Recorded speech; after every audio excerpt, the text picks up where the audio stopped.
ndeko Martin Fayoulou nazalaka na ba estime pe na respect mini pona ye parce que c'est fui mon patron soldat du peuple Martin Fayoulou a dit patron na ngai OK na kin bouf OK nga nazaki gérant ya kin bouf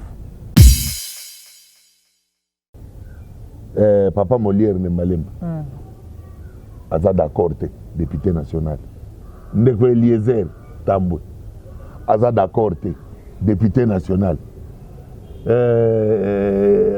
Lambert Mende Omalanga aza d'accord te député national sikoyo ye ndenge nini bato nyonso baza d'accord te parce que bato nyonso bayebi oyo bafutamaka Martin Fayoulou a député national. Oui. Ayebi revenu na ye. Ce que j'ai belé, il a 16 millions. Ce que c'est comme 18 millions. Martin Fayoulou, député national. Ba pona qui est na batu ya circonscription ya Lukunga. OK? Aloba na suppléant na ye avant da kuna pona peuple kaka. Azwa 18 millions de francs congolais na ye. Ya sanza nyonso. Na banzi kotonga ata ba ponte. Ela. Te.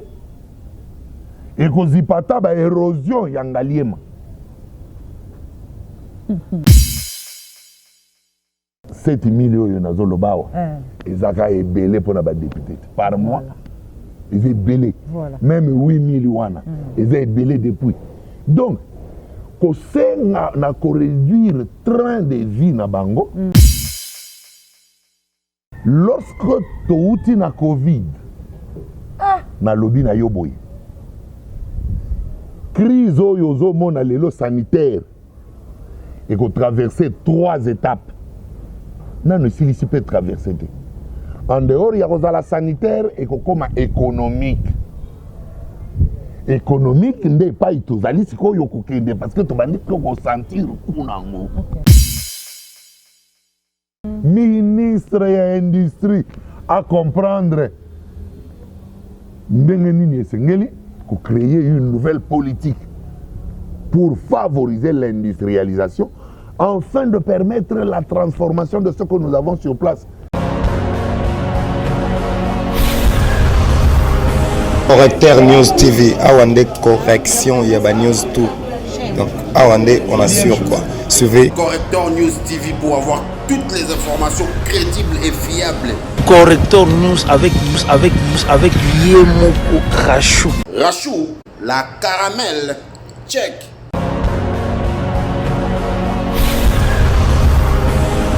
Très heureuse de vous retrouver, mesdames et messieurs, bonjour. Babi, Masolo Amboka, et elle est tellement belle vraiment. Donc, surtout ce total, na mopandi, na dossier à $21 000, salaire à la députée, il a repris ça passe vraiment. Pour te dire qu'il va fonctionner, au foot à maté, professeur et paille, et elle est pas si mingi. Ce total, il est sous na dossier carburant. Et qui sabongo mon sur les belés côté la transport et comme il passe $10 ils allaient qui $10 na 20 000 et le comme 20 500 je crois et qu'on ça vraiment bilinga population peut bien connu comme to éviter ce to kende wapi ma solo to rebela les ali et belé to rebela sous 25 ans après liwa il y a feu Mobutu nini to ko retenir pour na et puis différence to peut débattre balinga ko comparer être comparer les lots vraiment 32 ans à pouvoir naïe, na 3 ans il y a Mokonza Mboka Lelo chef de l'État Félix Antoine Tshisekedi Tshilombo moi il y a papa Etienne Tshisekedi oyo azalaka bongo pour travailler na Mobutu kala azalaka premier ministre. Alors to ko lebela lisusu dossier na masolo culturel to ko simba bongo concert ya mwana Mboka Fally Ipupa oyo akobeta awa na stade de Martyrs après au monde bongo bayi BCBG tout est rendu babetaki Wenge Sangani, si côté de vivre bon live Fally Ipupa. Alors, les alliés dossiers to kolobela vraiment nanani boyebi bien on doit développer kapenza masolo. Il y a politique, na culturel et zalaka kakaye Charlie Kadima. Oh yo botindanga maman Rachou la caramel. Lequel a besoin Charlie Kadima, c'est avec lui qu'on va vraiment beaucoup discuter sur ces dossiers d'actualité et je dis déjà bonjour à mon invité d'aujourd'hui Charlie Kadima. mbote na mbote na yo Rachula Caramel mbote pe na balandi ya Correcteur News pe ya Izim Télévision oyo bazali kolanda biso wana to profiter opesa ba mbote na Jocelyne Moussaou madame Kaleu na Suisse aza kuna aza na ville nini kuna kutu na Lausanne na what je crois hein bon tout na alors Suisse Jocelyne Moussaou répond-nous. Merci à Miss Léa et merci à l'équipe technique surtout de réaliser l'émission à Mokola Lelo, Manubila et puis Corneille Kassongo. Voilà, Charlie Kadima, je crois que le ministre santé Ali Malamou, aux Congolais, aux vivants masolés pour les Kanamboka, li solo, au Yobalobi et faire couler beaucoup d'encre de salive. $21 000, c'est le salaire. Mon tabimisi en haut, et ali bongo na mboka Martin Fayou. Le sébat baïba qui te abimisi na polele. Pour te dire qu'il y a député. Ça abimisi bongo en tout cas, mboka ziki bandimi yango parce que aza député national. Comment va député monsieur ba wanga la po et mina poisa. Bon. Na évité depuis Fayou la lobby yango ba député mususu va réagir. Ba député va réagir. Je crois député Eliazar Tamboué. Alobini. Moi mboka Lambert Mende. Baza d'accord nae. Bon, je crois député Eliazar Alobi monta bazwaka nalandi sous papa Molière ne Manemba étant député national Alobi bango bazwaka soki 7000 apamba bakoma la bango la banini te Mende lelo Alobi que Fayulu yango na réseaux sociaux tout ça na lingi na répondre yo na mutuna ndeko Martin Fayulu azali député Martin Fayulu. Bon, ngana bengi yena no ndeko. OK. Azama na mboka c'est vrai. Ndeko Martin Fayulu nazalaka na ba estime pe na respect mini pona ye. Parce que c'est mon patron. Soldat du peuple. Martin Fayulu a dit patron na ngai. OK. Na kin bouffe. OK. Ngana zagi gérant ya kin bouffe. OK? Après Muriel, ngam na gérer kin bouffe. Patron na ngai na kin bouffe Martin Fayulu. Donc nazaka na respect mingi pona ye. Mais quant à makambo ya politique, ndeko kulutu na ngai azali moto yo aza moto mayele mingi atika kolanda ka ba influence ya bato to ba intox. Donc yo pozo landa Mende. Mende bia zolanda ba influence parce que on est dans les influences et loko ezo kamu sangai. Martin Fayulu Martin Fayulu est député national. Oui. A yebi revenu na ye. Ce que j'ai belé, il a 16 millions. Ce que j'ai comme 18 millions. Na ba indemnité, ba avantage mususu ya mike mususu. Et comme 18 millions de francs congolais. Ce que du 18 comme 18 millions, ce que bêté on a machine ta. Au moins que a go peso ba 8 virgule bien ba 9 $1000. C'est-à-dire nyonso na kati. Tale car il y a 8 to 9, tale pas il y a 21. Raison il y a 21 où il y a bini c'est ça. On dit que c'est jaté atika Cyprien. Est-ce que ça te que il y a mon ayoka ka to ya ba mon mais bulletin de paie ça na combo ya suppléante ata ya zo siège. C'est même sous Cyprien comme on soit déjà dans reversé à Monique. Et comme en 21. Dès lors na loba bulletin de paie ezala na combo ya suppléante ezala na combo ya Fayulu. Ata suppléant zo siège na ndimite ke Fayulu atika ka suppléant ke no bongo.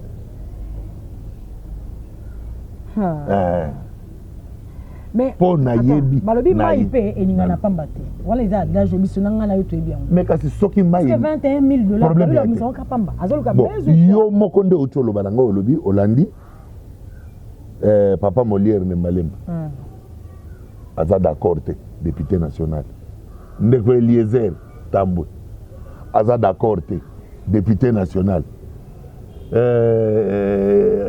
Lambert Mende au Malanga aza d'accord te député national sikoyo yé ndenge nini bato nyonso baza d'accord te parce que bato nyonso bayebi oyo bafutamaka ye azwi likambo yango wapi mpe mpo na nini Kulutu Fayulu asi akoma candidat président de la République. Même ceux qui a quitté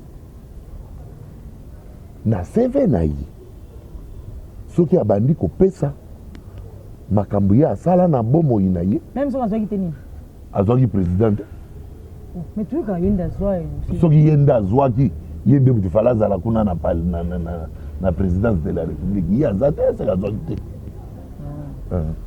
c'est la quitté donc ata zwaki te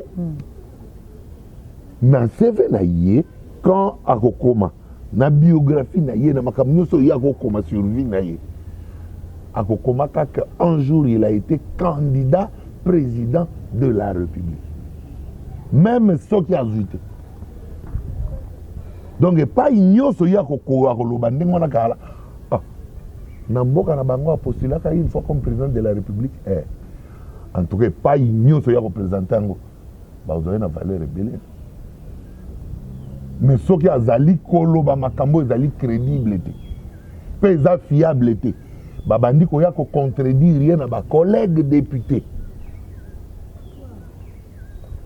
mais éviter ce qui imaginer ni azo pesa est-ce que vous avez que passe qui m'a cassé na mboka bon salaire ba député belé ba fonctionnaire ba futa maraté ba zo futa mana pasi bon bah professeur n'en parlons pas bah grave pas il est là où tu vas comme ça Martin Fayulu a na opposition abo ya kasi salaire na ya député azwa député na le bien salaire abo ya pe asa un parti politique asa na bana bon parti politique financement ya parti politique ba financer on a salaire te ba financer on a salaire te ba discipline azali ya no ba na le mais suppléant wana suppléant a représentant nani azali suppléant ya nani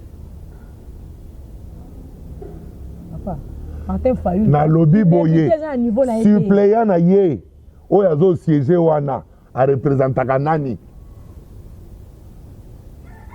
donc soki ya alingi aloba na suppléant alobi di siéger kuna mpo na intérêt ya peuple mpo ngai naza soldat du peuple peuple a onyokoma mingi bakamata ndambu ya 16 millions na ngai to 18 millions na ngai bapesa bana basombela bango ata bakiti ya rentrée scolaire aoza asali mabe wana na babon Fayulu est-ce que il le ba salaire à mokonza mboka le président fait certains problème ya te ba salaire na été ba tout le monde mais tout le monde s'il te plaît président il y a France bana mekende ba tunai bana gardienne yango na lobi batuni une petite question et puis il était gentil na lingaki na lobi na yo à répondre mais pourquoi salaire à mokonza mboka baté yoka to ba député muso nga na tiki salaire na nga esunga mutu oyo akoki koloba na yo salaire na ye ezali kaka moto oyo bafutaka salaire yango non président il bafutaka ete mokolo yo okokutana na président de la République otuna ye salaire bon baoyo batunaki ye aza na eyano apesaki bango baoyo batunaki ye soki olingi osala allusion na lusakweno aza na eyano apesaki bango te donc eza na en tout cas très valable petite question oyo bana mike batuni mokonzi ya mboka France te eza vala na sens et répondre et satisfaire bango na mutuna na bango te parce que bango baza satisfait te bango nde bayebi raison nini oyo bazaleli satisfait te donc il fallait bapesa mosusu soki oyo otuninga mutu nanga napesi yo réponse oyoki koza satisfait te donc martel sur la question oza journaliste martel sur la question soki omoni ke na forme oyo mpe nazopesa eza contourne lelo oyo eye kobima na mpwasa o président ya sénat azwakaki ngani le président ya assemblée yo kaka vice premier président ya assemblée nationale mbata kuta elobi awo bato bakoma oloba atongi mapangu asombi banini mais finalement toloba nitokende wapi sikoyo balobi atongi mapango asombi banini ya bango salaire ezoyebana ya bango eyebani bayebi yango nde ya 21 mili na yo wana mais sikoyo badepute moto badementire yango te au monika alobaki solo to abuki lukuta est-ce que biki mboka etambola bien nalobi est-ce que biki mboka ozala mituna ebele mbala moko po ezozongala makambo mosolo lokola eza na makambo ya mosolo lango na bino lokola mboka ya na pasi Martin Fayulu député national baponaki ye na bato ya circonscription ya Lukunga ok aloba na suppléant na ye avanda kuna mpo na peuple kaka azwa 18 millions de francs congolais na ye ya sanza nyonso na banzi ekotonga ata baponte te ekozipa ata baérosion ya ngaliema mais akei na opposition azozwa salaire ya pouvoir mazwaki nani te palisadi te bon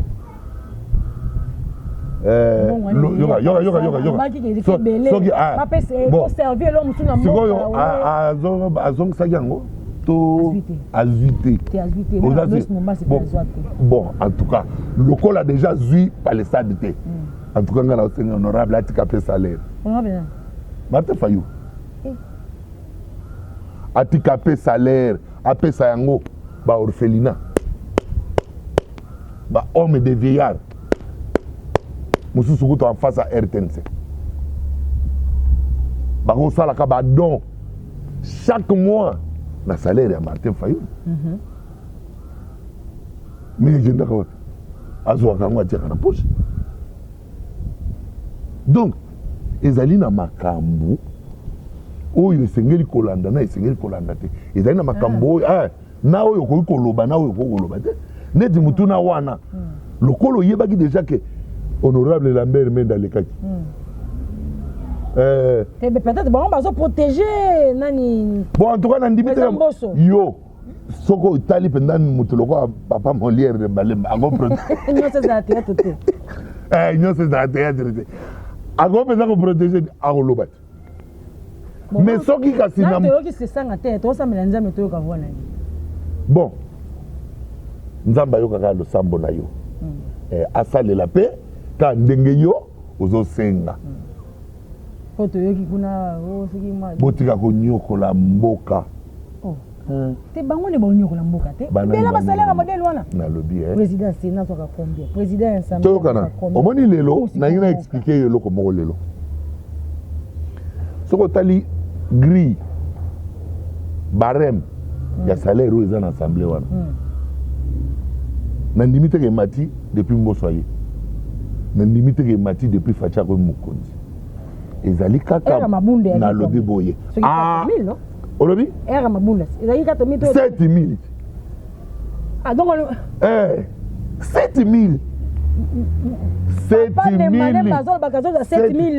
7000 wana emati te alobaki akobakisa kabunda ayi président to vice président donc po emata mutu fo aloba badiscute basala eya président to kabunda so kabunda alinga mbakisa bango seki alinga bisa na poche na ye po ezali mbongo ya leta tosane différence ate Janine Mabunda na mboso ti nalobi na minute babanda bazotouche 7000 depuis lelo te invisible banani bainvisible bambongo wana tobengi babenga bainvisible bon en tout cas ntango baosala oyo ezobima normal 7000 bainvisible wana ntango ezoya ezokoma Rachel mbongo moko ekozala invisible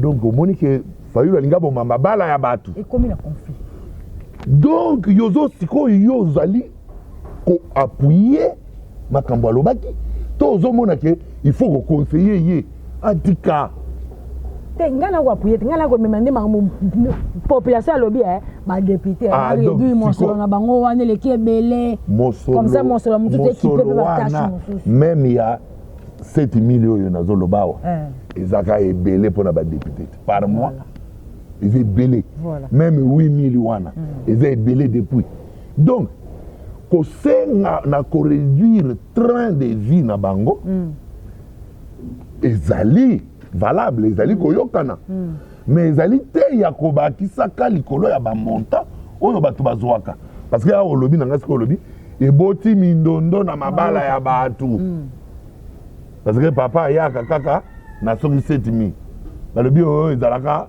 eza 20 combien 21 ata yo moko libala ekokufa ata yo bon population sika osani liba bon est-ce que ezomona teke wana tokokende na koeza kotinda bapopulation na soulèvement mais soki ezali kasi kotinda population na soulèvement omoni ke conseil ya malamu tokopesa ndeko fayulu eza koloba nini tika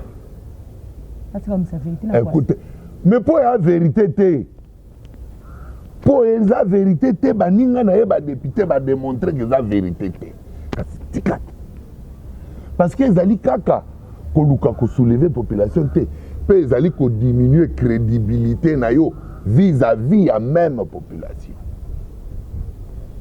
wana ezali maloba Charlie Kadima so totiki masolo ya 21 $, ya badepute kotala kaka lolenge bapopulation bakodeklare te awa mosolo ya bafonctionnaire eza te awa eloko boye esongolo emati totala likambo ya carburant toyoki bato mingi bakoma mama asukoloba boye te parce que carburant ezali même na Brazza même na France eyali na coordonnateur na biso moko mpe asalaki video esukile kuna na baréseaux sociaux kaza na France botala awa kutu boye c'est presque partout mais Kinshasa na biso toyebi mpasi nini tozala nango ezala mpasi ya carburant bongo te le transport était difficile oyo l'état a fixé au 500 francs na ba destination mosusu ezaka 1000 2000 lelo oyo pour arriver chez toi Charlie Kadima c'est 4000 francs de transport bato bazolonga na lemba po bayati na Willery to boulevard il paye 5000 francs 6000 francs est-ce que toyi koloba nini na likambo wana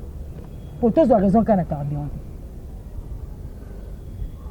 Rachou la population souffre na sepeli ke yo nde otuninga lisusu motuna yango lelo parce que réponse na kopesa awa mpo na nini nazonga nalobaka yango kaka liboso na yo na musau lorsque touti na covid nalobi na yo boye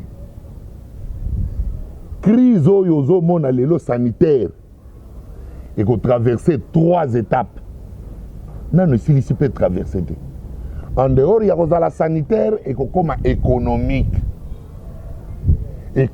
nde epai tozali sikoyo kokende parce que tobandi mpe kosentir kuna yango carburant soki ebandi kokoma rare électricité na bamboka ya poto gaz ekomi mindondo bitumba ya Ukraine ebandi ekosala ke bausine ya transformation alimentaire emajore bacoût na bango ya vente mpo emati mpe na coût de production soki bango bamajore donc biloko oyo ozali kosomba lobi na $10 ekokoma facilement 30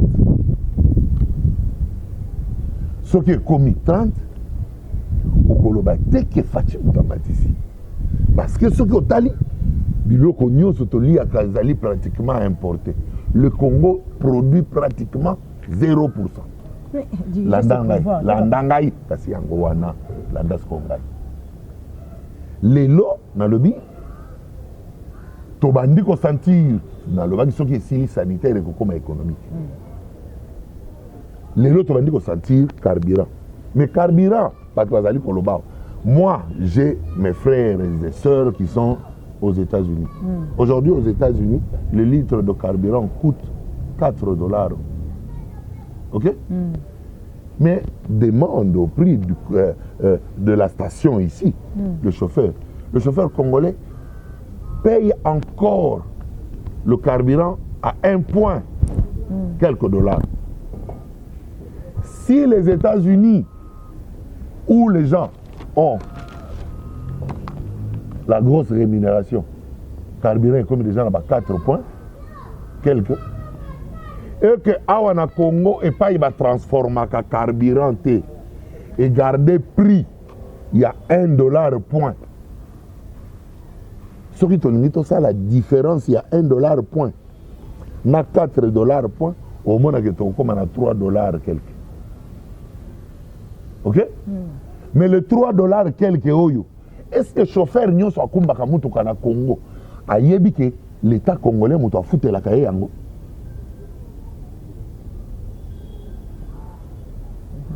Ah. Mais il y a que dans la station, après c'est $1. Mais carburant ici est mati. États-Unis est comme $4 point, bah oui, bah vérifier. Ndenge ba Hollande biso yo ba aux États-Unis bazali. Mais les États-Unis azali na réserve, il y a plus de 50 ans, il y a carburant. Mais à majorer pourquoi? Parce qu'il doit prévenir de manière à ce que même ceux qui réservent, mais on a 50 ans ici, aïe, bandengeni ya koko transformer mususu pour attirer na stock. Mais mamboye salama na ba station, zo mona ngo. Mais nous avons expliqué yo, pardon. Nous avons expliqué yo. Pas dégâts parce que là que salama na Congo na biso to ebaka. Pénurie à carburant. Écoute. Mais la situation est na lingi na expliquer yo. Population na lobi boye. Soki ba di payer ezoko pona bilongi etekeli bango bato bazoya na. Ah wana siko comme makambo ya ba station. Donc il faut la police akenda kaka na ba station ça la contrôle. Pour batekela kaka bato selon ordre d'arrivée. Ba privilégier ba touté. La situation ne pas seulement au Congo. Ezali population c'est quoi kufa peut-être ba dirigeant baza mais si koyo to supposé boye Congo a transformé carburant Congo na biso OK to na ngoka na sa mabelete to supposé que bamboko to somba carburant lelo ba boyi ba bito tekela biso bino te to ko pesa ngoka bato ya biso wa po biso moko to moni ke ezo zanga biso bosani. Ah, bozo. Ah, yango wana oyoki ministre Budimbo alobi, excellence. Stock ya carburant ezali. Mais lokola ezali na ba mètre cube oyo Kinshasa consommaka par jour. En attendant que tous à la ravitailler, poto comme na situation oyo ya rupture te. Ba diviser de moitié. Donc, ce qui va diviser de moitié, ce qui est sombaka 10 litres, somba 5, kondeko, somba 5, pour permettre, na baninga mususu bazwat. Et comme il y a un civisme, hein? Et comme il y a que, moto à comprendre que, tu zali li susu, ndenge tu zala gite to komi na tango ya kokabola. Na mawana bisengo na baninga. Mais yo zo ya na jeep na yo ya 8 cylindres. Olitoko ba tie bec, olobi o tia full. Ba tia full ndenge nini papa? Tala mulongo mulai na station. Ba tia full ndenge nini? Soko ba tie li o full, lobi to kokoma na rupture. Mutu ka wana munene. Vanisango nani? Po bango moko ba américain kuna ye mabe. Luka catch tiaka moi moitié à 5 litres et ça lelo une semaine. Parce que ce qui est au train aux autres là ba 12 cylindres ba 8 cylindres. Okonyo kwama. Yo muto okonyo kwama.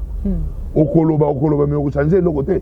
Na bino rachu to ana pétrole na mabele to transformer kango te. Donc au timu la na mabele bisengo poto ndenge be makano tena mutuka.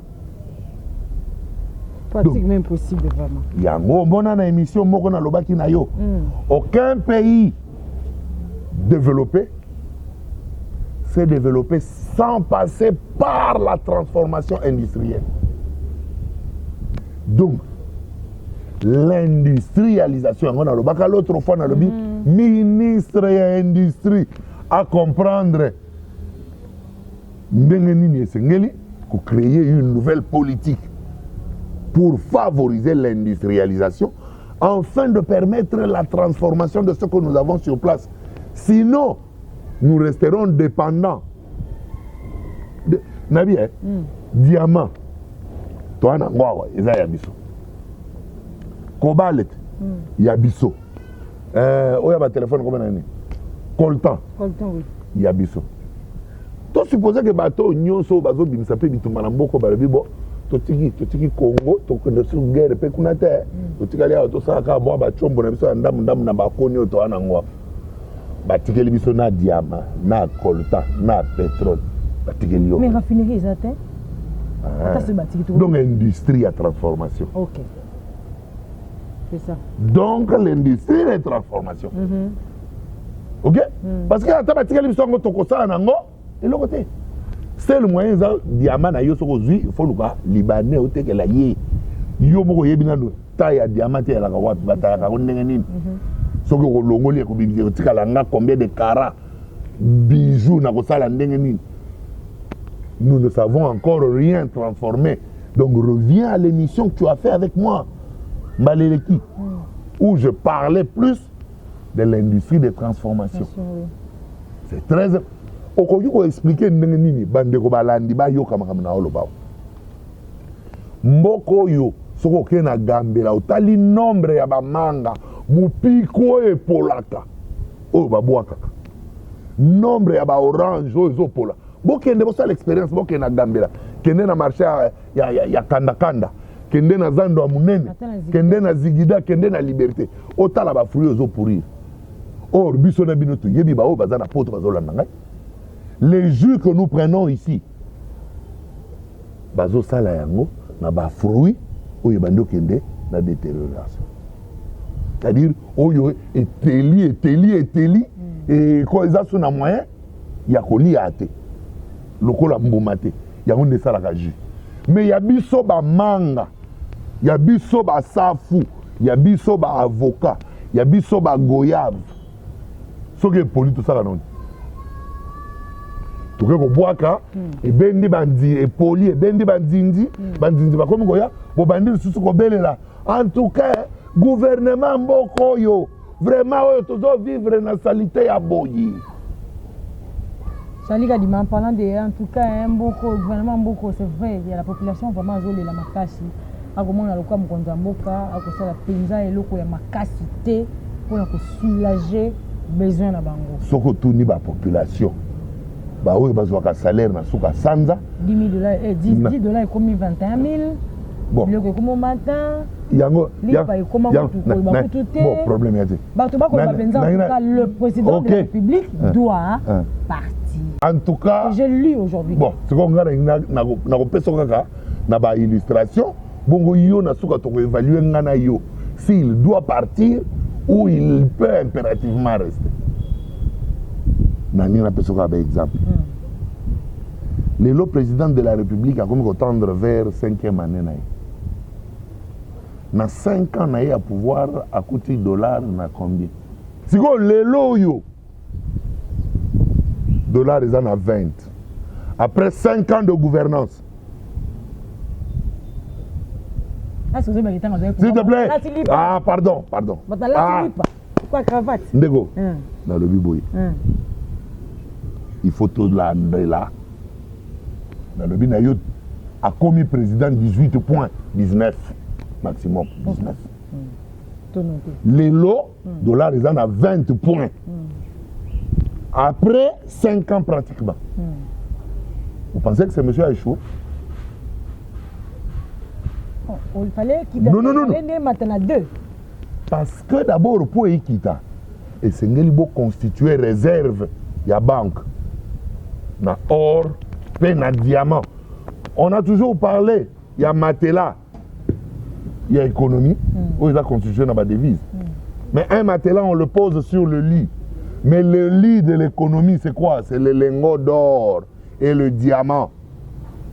Donc, diamant na or, le les autres kama beaucoup plus rapidement et qu'on permettre aux compensations qui c'est pourquoi au moins chef de l'État sali usine ya raffinerie d'or. C'est-à-dire azali ko comprendre pas tozo kende. Et pour comme à niveau de stabiliser l'inflation, il y a un point où il faut que ça soit fort. Ah oui. Et Zali, maman na effort autour de l'économiste. Pour un pays qui ne produit pratiquement rien du tout.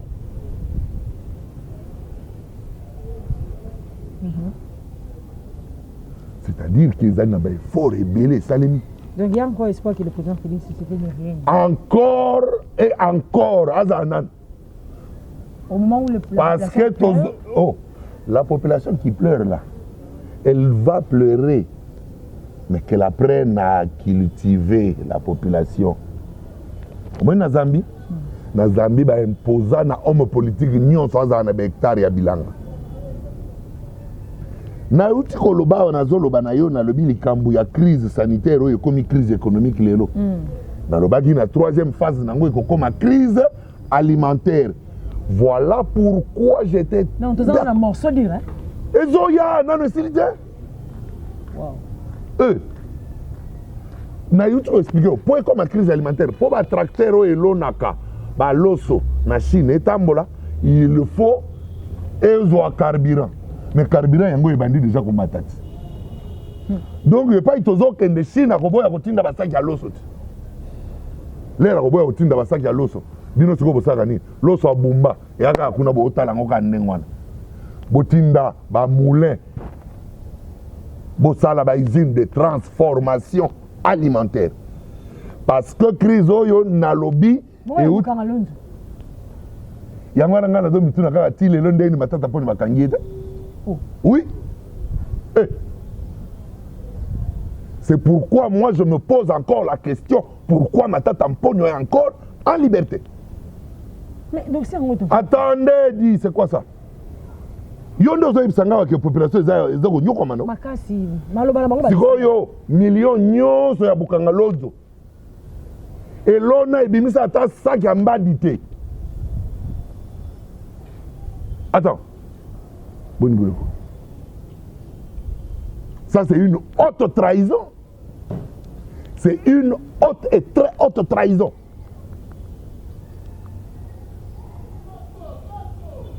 Faut que tu aies gelé le monde dans la vie. Hein? Tout ce que tu as dans la vie à battre. Na lobi na yo, nzela oyo tozo kende awa et ko koma pasi.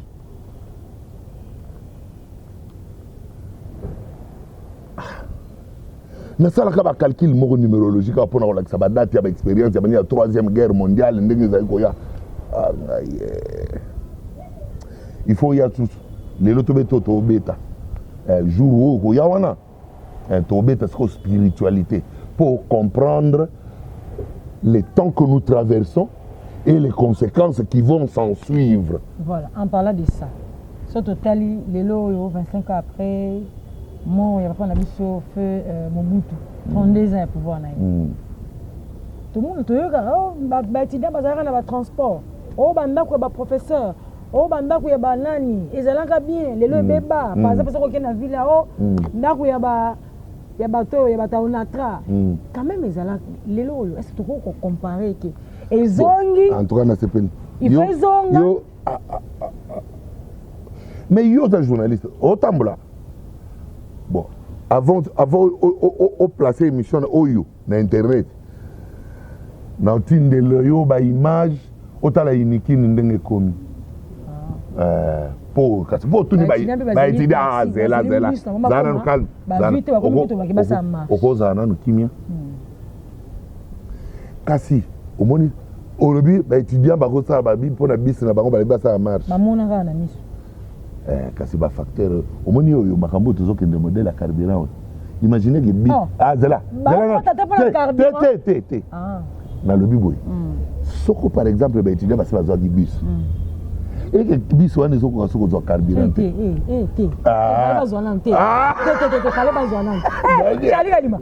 na poser yo question na yoki tunela ngalo Charlie Kalima nango azalaka conseiller mokonzi mboka to azalaka nani po tu défends le peuple na zolinga kutu mokonzi mboka changa na za conseiller na epo na mona ba o ba wana ba sala bango rien mais c'est vérité si on a conseillé na matière. En tout cas, nga achangai tozalaka tobeta alisolo na ye ya yoka kanga mais abenda nga pe kuna na zala monga liema depo so na bendi kuna moyena zo ba vérité la base ezate nga na zala nga kakao kasi na matière nini na lobi nga na bien Bah, oh, écoute, bah, bah, domaine spécialisé, wana. Bah, go, ça, la monte. Tu veux y faire banane. Tu peux l'aime sur vos senga la yo, na yo lobby. À quoi mon abi bon. Na lobby, c'est monsieur. Ngai. Yé. Apo nakaka. Place où il y a au monake. Tu veux sentir capacité, non? Tu es capable. Nga capable na ba forme nyonso ya go ngachelanga. Donc c'est pas pour me vanter. Mais nazana nga capable na ba forme nyonso ya go linga. Nga na ozo forme ngo. Ba nomination peut tous les cas wa. Bon. Mais déjà on a ça la déjà conseil. Donc au lieu que toi luka benda nga tamso walobo poka kapo te. Oui, mais le retour bêta. Si béton. Bisa bêti bien que batebele ba omiru. Non, ba mirumire. Sois calme. Ils ont vu. C'est-à-dire dans leur propre yeux que ce sont le bus. Problème est atteint. Mais jamais monté. Yango wana na le bino boye. Lokola ba matite. Ah, le lokomi raison camion. Ça na poser yoka question. Ezaki une manière de te dire que tant que mususu soki déjà bazwa ki yango. Lokola carburant comme na ba problème boye ke bazu carburant te. Ba étudiant tam so ba nga ba gréver. Est-ce que yebi que bazwa ki yango lelo oyo carburant za na passe mo ngeye na station ba nga ba privilégié non ba parce qu'ils savent que ce sont des étudiants. Akato yondo boy ba privilège abato ba V12 awat. C'est-à-dire zela nano moto yo ata za étudiant beaucoup za na privilège ko le ka moto. C'est la sens que ba l'été. Ça ba compte à 5, ba compte bazu. Ba matana nuka nde ba okende na ngombol. Ba matana. Transport Transacademia et Oya. Ba tidé musu ba moto. Na lobby et koya baza calme. Batala ndenge homme na bango ekomi lelo. Non, ça c'est vrai, j'étais déjà là avec le recteur. Alors, donc le col là-bas est comme, moni est comme déjà n'engwana. Otali yupen, oleki kuna, moni est comme. Et la ligne n'engwana. 18 ans, moke uto le cas 18 ans. Bon, il y a 32. Ma parole est ta peinture. Il y a 32 ans, homme, la biloko olia. Yango to zongi sit na 5 ans kaka. Modo, yango est zongi à moins de 5 ans. Ba homme, il y a 32 ans. Il y a Maréchal Mobutu, il y a mon lobby. C'est pourquoi, autour de la sur Maréchal Mamaye, au lobby, na lobby no makamba Minerva lo tala, na zongi li susu. Ngai, nazali parmi bato oyo lobby et sengeli to zongi sa ram. Charlie Kadima. Oui. Est-ce que ça, ce n'est pas insulter la population? Bon, maintenant je vais te poser la question. Et toi, tu vas me déduire à la fin si j'insulte la population ou ceux qui ont supprimé le RAM, ce sont eux qui ont insulté la population. Rentrez, côté. Pesangaï, to ya Minerval, il y a école. Oyo, il y a le moins cher. Et ça, n'a pas combien? Minerval. Na rentrée, il y a combien? C'est-à-dire aujourd'hui le moins, ils ont 100, 200. Ok? Soit $200 il y a Minerval, dans la classe Moko. C'est quoi, tous autres famille Moko? Oyo papa, azali na bana misato, na ye maman, na ye papa, bazali kaka 5. Mais bana oyo misato bakendaka classe, et c'est ngeli bafuta Minerval. $200 par trimestre na mwana moko. Or, tu yebi que année scolaire ezali na 3 trimestres. Soit 200 multiplié par 3, et vous pouvez savoir $600 par trimestre. Soit $600 multiplié par 3 bana, et vous pouvez savoir $1,800 l'an. Oyo tata et sengeli ya futa. Po atangisa bana na ye oyo misatu pe basilisa ane po mama ta classe mosusu $1,800 l'an. Tu dis $1,800, tu dis pembe. Bandeko bolanda po faut vraiment pour répondre. Ah. Mais na lingi pe bazo penda courage à répondre nga. Po mutu fa bandana ko répondre nga we kozala yo. Po yo le binga na insulter bango. Ram oyo ba le supprimer. Ba faire intervenir ministre, il y a peut-être ministre alobi le RAM est en train de subventionner la gratuité de l'enseignement devant l'Assemblée. Ezali ils ont accompagné et puis donc ça yo c'est la présidence, s'il vous plaît, ce n'est pas il n'y a moi, pas de problème, il n'y a pas de problème. Lungana lobby subventionné, yo lobby accompagné. Donc il y a une forme de accompagnement. Le problème est que Nandimi est à la Mukewana. Ram. C'est quoi la Ram? C'est quoi?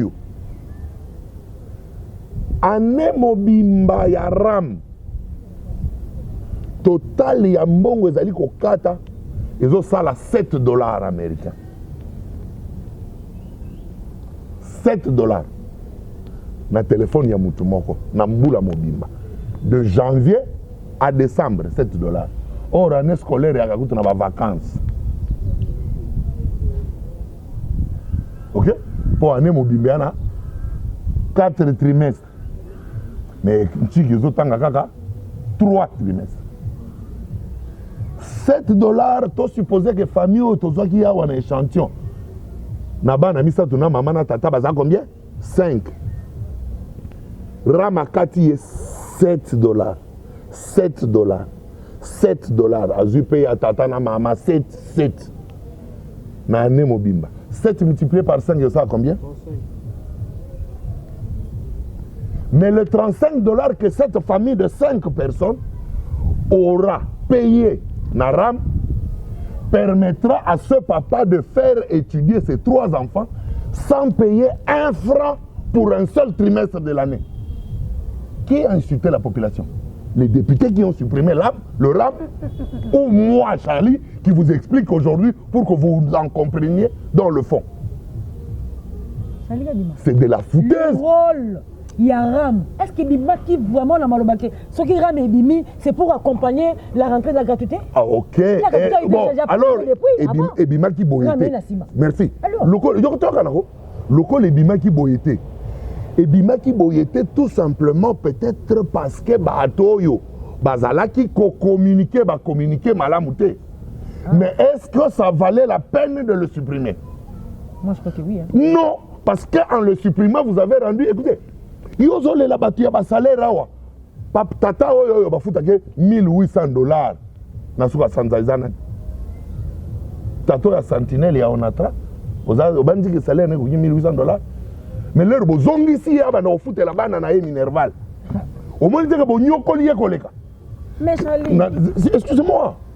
Au moins que bonyokoli ye koleka que soki bazalaki ko prélever $7 au yaram. Donc il fallait kaka communiquer comme il se doit avec la population et structurer dans la réglementation du fonctionnement pour faire le contrôle et le suivi de la gestion de l'argent. Donc ça ne valait pas la peine de le supprimer.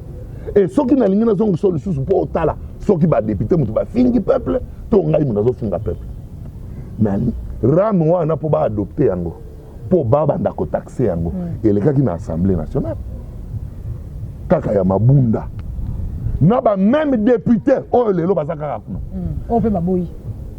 C'est quoi? Ni les gens qui vont bandi bango liboso. On dit comprendre qu'il y a un malade.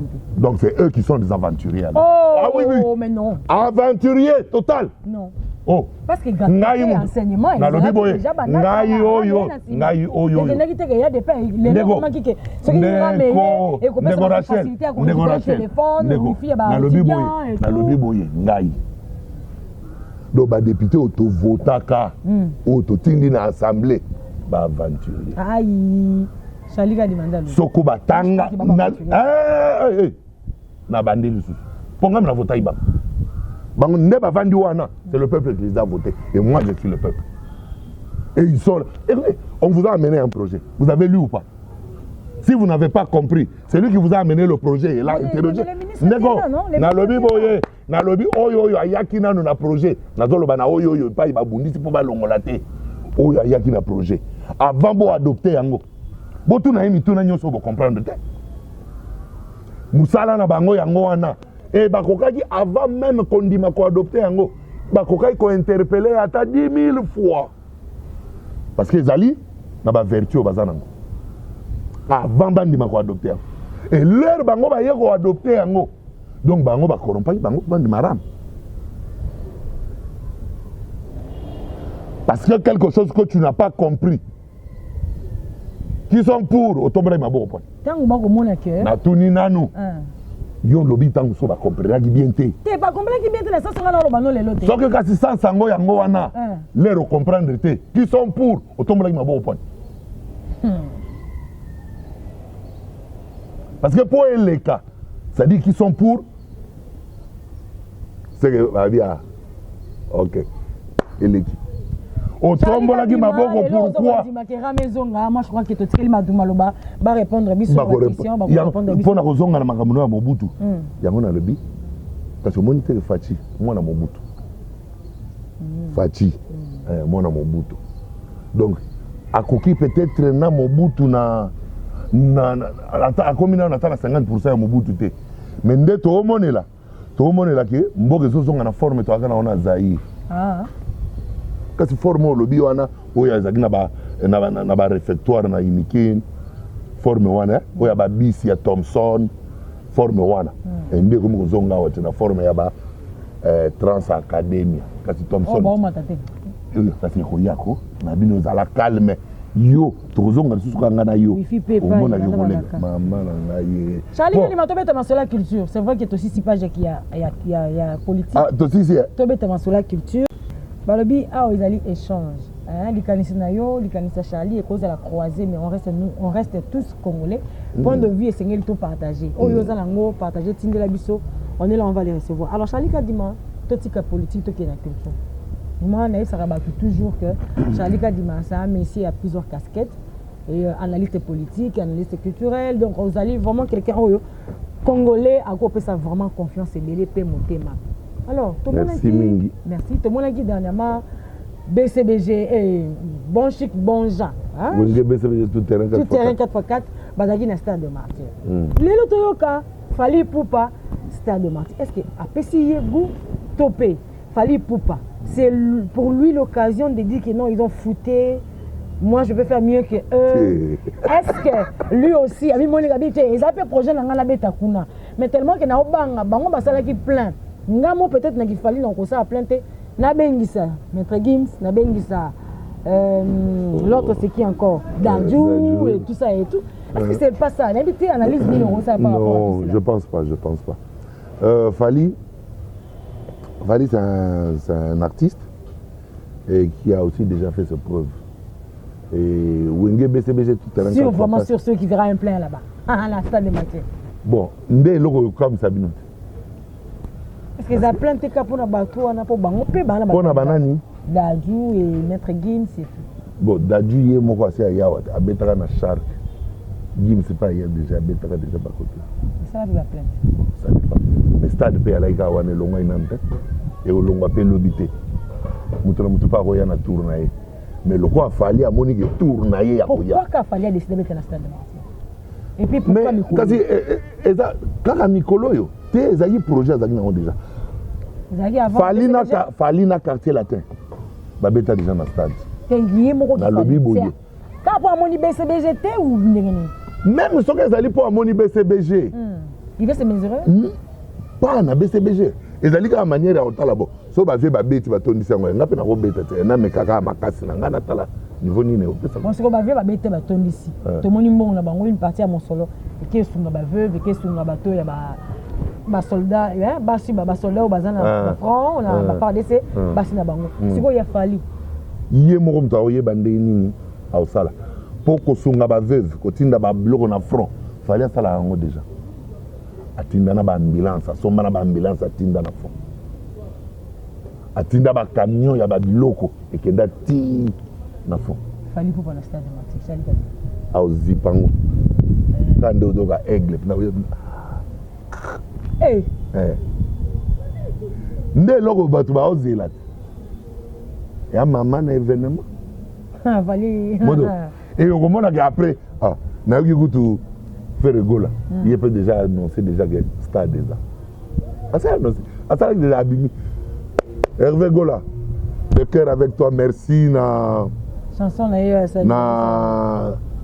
na Nzambe oyo abateli yo apesi yo nzoto makasi epai oyagi epai ya pasi nayebi ke yo salaka na boloko te nga sala boloko yo beti combien ba 45 jours nga na beta 8 mois 8 donc nayebi pasi ezalaka kuna nazalaki kocompatir na yo je crois na publiaki même na Facebook na nga pour t'encourager et dire que j'étais de cœur avec toi et voilà quoi nayoki mpe koannoncer stade eya nango impossible te otape tapango batape tapango. Donc il n'y a pas polémique, hein? Oui? Il n'y a pas polémique, Fali. Polémique, il y a ni. Pourquoi polémique polémiquer? Mais Batou Basangani. Pourquoi Fali aussi me va s'appeler la Kofi? Moi, la zone de Fali, il faut pas s'en Kofi. Dans l'orchestre, il y a Fali, tu as Kofi. Donc, il faut Kofi derrière, bandeni, Mukoloya, au Sala, Sanisati. Bon, nous sommes les locaux de Wana Fali. Fali a eu moi Mosali et pas ya.